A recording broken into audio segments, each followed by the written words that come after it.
आइए अब आपको सीधा लेकर चलते हैं जोधपुर, जहां पर सीएम भजनलाल शर्मा क्या कुछ कह रहे हैं कि गौशाला का निर्माण भी यहाँ होने वाला है, उसका रजिस्ट्रेशन भी हो गया और गौशाला मंत्री मेरे साथ हैं।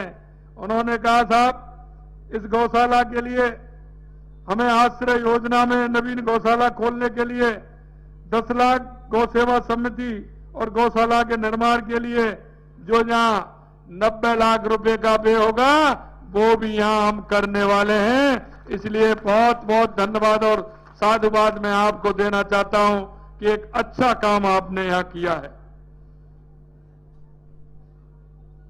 मैं आपसे इतना और कहना चाहता हूं कि जिस तरह से देश के यशस्वी प्रधानमंत्री नरेंद्र मोदी जी ने सामाजिक सरोकार के काम करते हैं और वो सामाजिक सरोकार के कार्य आपने देखे होंगे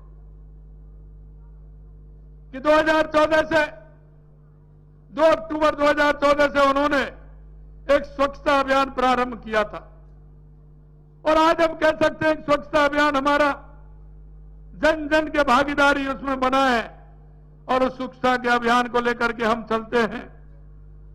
जब लगा कि हमारा बेटी बचाओ बेटी पढ़ाओ का नारा उन्होंने दिया था, क्योंकि हमारा लिंग अनुपात कम हो रहा था, बेटियों की संख्या घट रही थी।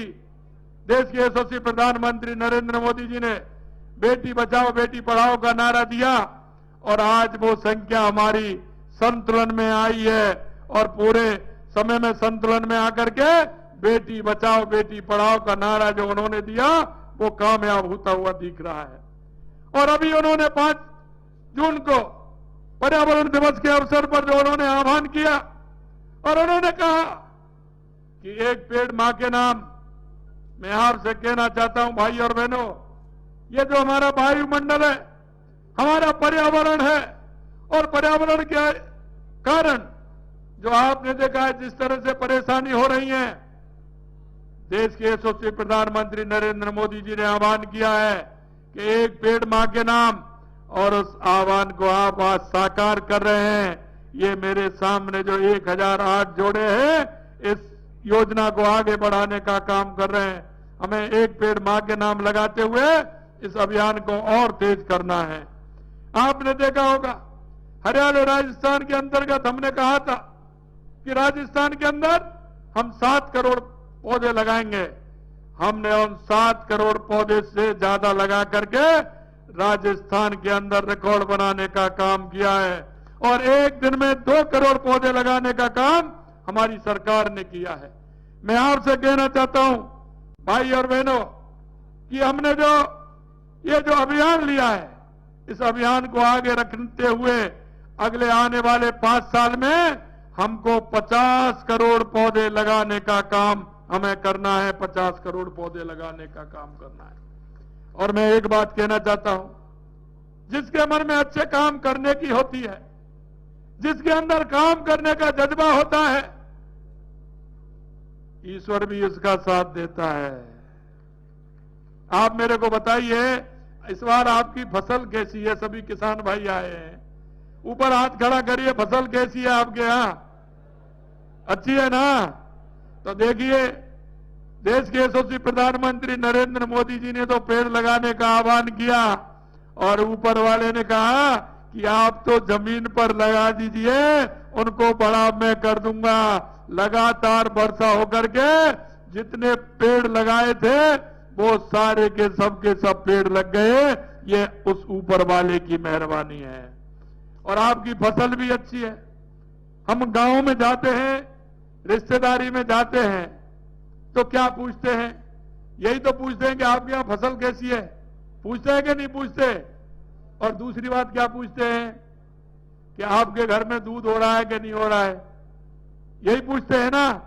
तो मैं आपसे कहना चाहता हूं मेरे भाई और बहनों, फसल भी अच्छी है, फसल भी अच्छी है और गौपालक जो कार्ड हमने आपको 1 लाख रुपए का दिया है वो इसलिए दिया है, अगर किसी के घर में गाय भैंस अगर दूध नहीं दे रही है तो वो गौपालक कार्ड से बैंक से ला करके गाय ला सकते हैं, बच्चों को दूध पिला सकते हैं। इसलिए हमने गौपालक कार्ड देने का, जैसे किसान क्रेडिट कार्ड है, इसी तरह से गौपालक कार्ड देने का काम भी हमारी सरकार ने किया है। मैं आपसे इतना कहना चाहता हूं कि हमारे कुछ नेता हैं जिन्होंने जब समय मिला, जब तक वो होटलों में बंद थे, और अभी हमसे कह रहे हैं कि मुख्यमंत्री जी और मंत्री जी भ्रमण कर रहे हैं। मैं उनको कहना चाहता हूं, हमारा टाइम टेबल है 7 दिन का। सोमवार, मंगल, बुध हमारे मंत्री सचिवालय में बैठेंगे। 3 दिन वो 2 दिन के लिए पूरे क्षेत्र में राजस्थान के अंदर जाएंगे, 1 दिन अपने विधानसभा में रहेंगे। मैंने कहा आप तो होटल में मौज मारी थी आपने, हमारे मंत्री तो घूम रहे हैं एक एक गांव, एक एक ढाणी पूरे राज्य में। आज एक मंत्री उस जिले में है तो दूसरा मंत्री उस जिले में जा रहा है, आपकी तरह होटलों में नहीं है। और मैं कहना चाहता हूं कि आप जो ट्वीट कर करके कह रहे हैं, जरा अपने समय के ट्वीट भी देख लेना, आपने कितने किए हैं, आपने कितने ट्वीट किए हैं। मैं एक ही बात कहना चाहता हूं कि चुनाव से पहले हमारा एक एक कार्यकर्ता राजस्थान की जनता के पास गया था, और राजस्थान की जनता के पास जाकर के उसने जो संकल्प पत्र के माध्यम से जो राजस्थान की सरकार से जो उन्होंने वायदे किया था, मैं आपको आज विश्वास दिलाना चाहता हूं, हमारी ये सरकार उस एक एक वायदे को पूरा करेगी, एक एक वायदे को पूरा करेगी। मित्रों, मैं आपसे इतना और कहना चाहता हूं, हमने बजट के अंदर जो दिया है वो हमने परसों शिलान्यास भी उनके किए हैं। हमने 10,000 करोड़ से ऊपर के शिलान्यास हमारे बजट के 3 महीने बाद, 2 महीने बाद हमने शिलान्यास करने का काम प्रारंभ कर दिया है। और यही नहीं, मैं एक बात और आपसे कहना चाहता हूं, एक भी गांव ऐसा नहीं होगा, एक भी पंचायत ऐसी नहीं होगी जहां हमारा रोड के माध्यम से, स्कूल के माध्यम से, वेटनरी हॉस्पिटल के माध्यम से, चिकित्सालय के माध्यम से, एनीकट के माध्यम से, जहां हमने कहीं ना कहीं काम नहीं दिया हो। और मैंने इनसे विधानसभा के अंदर कहा था, क्योंकि हम 8 करोड़ जनता का नेतृत्व करते हैं, हमने यह भी नहीं कहा कि यह हमारा विधायक कौन सा है। हमने 200 विधानसभा है, 200 विधायकों को उनके क्षेत्र में काम करने का और कामों की घोषणा करने का, उनका शिलान्यास करने का हमने काम किया है। हमने ये नहीं सोचा, हमारी स्थिति वो नहीं है कि आप जब काम करते थे तो कांग्रेस के जब विधायक होते थे वहां करते थे, दूसरे विधायकों के यहां काम नहीं होते। हमने कहा है कि राजस्थान की 8 करोड़ की जनता, ये हमारी जनता 8 करोड़ की पूरी हमारी है। कोई भी विधानसभा हो, कोई भी किसी पार्टी का विधायक हो, हमारा काम सभी विधानसभाओं में होगा और जनता की मांग जहां होगी वहां हम पूरी तरह से काम करेंगे। मैं आपसे कहना चाहता हूं कि जिस तरह से राजस्थान के अंदर हमने एक एक काम को, हमारी सरकार ने एक एक विजन लिया है। अभी आप देख रहे हैं, सीपी जी कह रहे थे कि पानी, मैं आपको यही नहीं, ईआरसीपी और यमुना समझौते तो हैं ही, लेकिन हमारी इंदिरा गांधी नहर में जो पानी आता है वो पोंग डैम से आता है, हिमाचल से। वहां भी वो कम भराव की क्षमता वाला था, क्योंकि उसमें 10 फुट कम रखते थे, उसको भी बढ़ाने का काम किया, जिसे जैसलमेर और बाड़मेर की टेक पर पानी मिल जाए। यही नहीं, मैं आपसे कहना चाहता हूं, उदयपुर में देवास योजना, जो आधा पानी अरब सागर की तरफ जाता है और आधा पानी इधर हिंद महासागर की तरफ आता है, उसमें भी हमने टनल बना करके और उसके निकट बना करके उसका पानी भी उदयपुर की पहाड़ियों से इधर आएगा तो वो चित्तौड़ में भी काम आएगा, आगे बनास में भी जाएगा, आगे वो राजस्थान को पानी पिलाने का काम करेगा। ये भी काम हमने किया है। और जो मन से काम करते हैं और जिनके मन में काम करने की इच्छा शक्ति होती है, जैसा मैंने पहले कहा, ईश्वर की भी मेहरबानी होती है। अरे उन्होंने कहा ईआरसीपी, और उससे पहले तो आपको क्या चाहिए, ऊपर वाले ने कह दिया आपके सारे बांध मैं भर दूंगा। और आपने देखा कि राजस्थान में पहली बार कोई भी बांध खाली नहीं है, सभी बांधों को भरने का काम और सावरिया सेठ ने किया है और सावरिया सेठ ने पूरे बांधों को भर के दिखा दिया है। मैं आपसे कहना चाहता हूं मेरे भाई और बहनों कि चित्तौड़ के अंदर मेरे से कह रहे थे कितने काम हुए हैं, मैं पूरे डायरी लेके आया हूं। चित्तौड़ में कितने काम किए अगर मैं इनको बताऊंगा तो बहुत समय लगेगा। लगातार देखिए कितने काम हैं और फिर भी ये कह रहे हैं कि साहब ये होना चाहिए।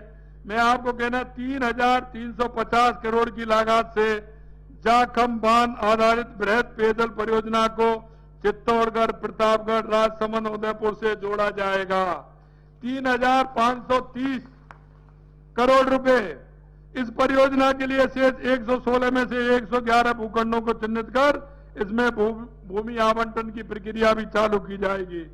माई बेसिन के अतिरिक्त पानी को फीडर नहर के माध्यम से जयसमंद बांध लाकर चित्तौड़गढ़ के बांधों को भरा जाएगा। अभी अभी मेरे से कह रहे थे, हमारे बद्री जाट जी कह रहे थे कि वो आपके यहां से मातृकुन्या जो जाती है वो राजसमंद में जाता है, उन्होंने कहा उसका पानी में चिंता मत करिए, आपके चित्तौड़ के बांधों में और तालाबों में पानी भर दिया जाएगा, कोई चिंता मत करिए। 65 करोड़ की लागत से मातकुंडा डैम से डिडोली डैम फीडर निर्माण का कार्य कराएंगे। चित्तौड़ दुर्ग के रोप वे के लिए डीपीआर बनाई जाएगी। ये रोप वे शहर में गांधी नगर से किले पर स्थित सतरंग तालाब के पास तक बनेगा। राजकीय संग्रहालय चित्तौड़गढ़ का उन्नयन कार्य किया जाएगा। भैंसरोडगढ़ सेंचुरी को कूनो नेशनल पार्क से जोड़ते हुए चीतों के वितरण के लिए कॉरिडोर एवं सफारी के लिए एमपी के साथ एमओ करते हुए फिजिबिलिटी स्टडी करवाई जा रही है इसके लिए। और इसमें बात भी हो गई है एमपी के मुख्यमंत्री जी से, क्योंकि सबसे बड़ी बात क्या है कि वो एरिया ऐसा है कि वहां चीता है, वहां रुक नहीं पाता है और वो चीता का एरिया ज्यादा बड़ा होता है, वो राजस्थान में आ जाता है। हमने कहा राजस्थान में आ जाता है तो राजस्थान में उसकी सफारी बना दें। उसके लिए मध्य प्रदेश और राजस्थान ने पत्र भी लिखा है, ये काम भी हमारा पूरा हो जाएगा। बस्सी सेंचुरी को इको टूरिज्म साइट के रूप में विकसित करेंगे। कपासन के रास में बड़ी सारड़ी से डूंगला में राजकीय महाविद्यालय खोल रहे हैं, इसके लिए भूमि आवंटित की जा चुकी है। चित्तौड़गढ़ में एसीबी कोर्ट, बड़ी सारड़ी में एडीजे कोर्ट खोला जा रहा है, इसके लिए भूमि आवंटित की जा चुकी है। 56 करोड़ रुपए की लागत से कपासन चौराहे से मानपुर को जोड़ने वाली सड़क पर हाई लेवल ब्रिज का निर्माण कराया जाएगा। अब आप देख लिए कितना है। बेगू में 220 केवी जीएसएस का निर्माण करवाएंगे, इसके लिए भूमि आवंटित आदेश जारी हो गए। अब आप देखिए कि इधर बजट में घोषणा हुई है और इधर भूमि आवंटित भी हो गई है। सरकार का काम जो हमने घोषणा की है उनको धरातल पर लाने का है और उनको धरातल पर लाने का काम कर रहे हैं। बस्सी भैंसरोड में 33 केवी जीएसएस का निर्माण करवाएंगे, इसके लिए भूमि आवंटित हो गई। 25 करोड़ की लागत से धमाना भोपाल सागर राजमा फीडर का जीर्णोद्धार कराएंगे। अमृत 2.0 योजना के अंदर बड़ी सादड़ी, बेगू, चित्तौड़गढ़ विधानसभा के शहरों में कस्बों में पेयजल व्यवस्था सुचारू रूप से 2 वर्ष में कराए जाएंगे। निम्मा एड़ा चित्तौड़गढ़ सहित 100 एनीकट का निर्माण, मरम्मत का जीर्णोद्धार कार्य किया जाएगा। प्राथमिक स्वास्थ्य केंद्र मंगलवार को सामूहिक स्वास्थ्य केंद्र में निर्मित कर रहे हैं, इसके लिए भी भूमि आवंटित हो गई। भवन निर्माण कार्य कराया जाए। कपासन में भूमि आवंटन की आवश्यकता नहीं है, रासमी में आवंटन प्रक्रिया जारी है, इसको तेज कराएंगे। 325 करोड़ रुपए की लागत से निम्मा एड़ा से मंगलवार तक 40 किलोमीटर लंबी 4 लाइन सड़क का निर्माण किए जाने हेतु डीपीआर तैयार हो गई है। 60 करोड़ की लागत से काकरवा से भातसोड़ा, रोलिया से रेल मगरा एवं इटाली से भातसोड़ा की 40 किलोमीटर सड़क निर्माण कराएंगे। 50 करोड़ रुपए की लागत से 9 मील चौराहे से भटवाड़ा, सुंदरी, गंगरार, मनपिया, साड़स, दूगार, राजगढ़, तेजपुर, नंदबाई, बेगू सेमालिया धमनचा से एमपी सीमा तक सड़क का निर्माण कराया जाएगा। ऐसे अभी मैंने तो 2 पन्ने पढ़े, अभी 4 और हैं। आपके चित्तौड़ का जो बजट है वो शायद मैं देख रहा हूं पिछले जितने बजट हैं उन सबको मिला करके इतना बजट चित्तौड़ के अंदर दिया है। और बजट ही नहीं दिया, मैं आपको विश्वास दिलाना चाहता हूं जल्दी यहां काम प्रारंभ होने वाला है और ये काम जल्दी प्रारंभ होकर के हम इस काम को करने वाले हैं। अंत में मैं आपसे इतना कहना चाहता हूं कि जिस तरह से आपने देखा होगा हमारी सरकार बनते ही हमने जो काम ऐसे थे जिनसे हमारे राजस्थान का विकास हो और राजस्थान हमारा आगे बढ़े, तो ऐसे 2 काम थे हमारे पास और ये साल हमें उसी के लिए लिया है, बिजली और पानी के लिए। मैं आपसे कहना चाहता हूं और किसानों से मैंने वादा किया है और मैं यह वादा आपसे दोहराना चाहता हूं कि आने वाले समय में 2027 में किसानों को दिन में बिजली देने का काम हमारी सरकार करेगी, हमारी सरकार करेगी। अभी हम देखते हैं किसान को रात्रि में बिजली मिलती है, लेकिन हमने कहा कि हम किसानों को दिन में बिजली देने का काम करेंगे, चाहे हमारा उद्योग हो, चाहे हमारे घरेलू कनेक्शन हो, किसी भी तरह से बिजली की कोई कमी नहीं आने दी जाएगी। और राजस्थान के अंदर जो हमारा औद्योगिक क्षेत्र है उसके लिए हमें पानी की आवश्यकता है, कृषि के क्षेत्र के लिए आवश्यकता है, पर्यटन के क्षेत्र के लिए आवश्यकता है। हम उस पानी की व्यवस्था भी हमारी सरकार कर रही है।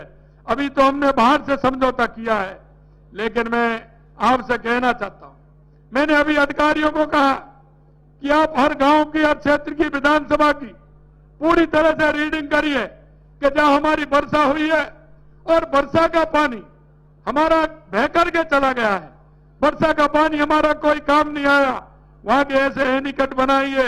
और जहां वर्षा का पानी अवरुद्ध हुआ है उसको भी बनाइए। कौन सा रोड ऐसा है जो वर्षा के समय बंद हो गया था, कौन सा गांव ऐसा है जो वर्षा के समय में पानी से लोग परेशान थे, इन सब की जानकारी हमारे जिला कलेक्टर के द्वारा पूरी तरह से हम मंगवा रहे हैं। आपको मैं विश्वास दिलाता हूं आने वाले समय में जो वर्षा होती है उस पानी का भी ठीक तरह से उपयोग किया जाए, हमारे किसान भाइयों को पानी की किसी प्रकार से परेशानी नहीं हो। और हमारी जो नदियों से नदियों जोड़ने का काम है वो भी राजस्थान के अंदर कई हमारी नदियां हैं जिनको आपस में अगर हम जोड़ेंगे तो हमारे किसानों को भी फायदा होगा, हमारे पेयजल की व्यवस्था भी ठीक तरह से बनेगी। वो भी काम आने वाले समय में हम कर रहे हैं। अंत में इतना ही कहना चाहता हूं, आप सभी लोगों ने एक अच्छे काम के लिए, एक अच्छी देश के यशस्वी प्रधानमंत्री नरेंद्र मोदी जी के आह्वान पर आपने एक पेड़ मां के नाम जो आह्वान लिया है, आपको मैं पुनः बहुत बहुत धन्यवाद देना चाहता हूं। और मैं ट्रस्टियों को धन्यवाद देना चाहता हूं कि गौशाला खोल करके एक अच्छा काम किया है। और मैं सभी आयोजकों को, हमारे सांसद जी को, विधायक जी को, जिला अध्यक्ष जी को और आप सभी को बहुत बहुत धन्यवाद देता हूं। और आप इतनी बड़ी संख्या में आप सभी लोग आए हैं, आपको भी दिल की गहराइयों से बहुत बहुत धन्यवाद, बहुत बहुत धन्यवाद। जय हिंद, जय भारत, जय राजस्थान, बहुत बहुत धन्यवाद।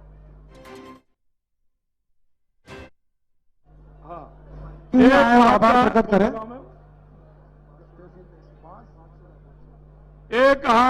एक माननीय सांसद जी और विधायक जी ने कहा है कि बाचोड़ा में उप तहसील है, उसको क्या करना है,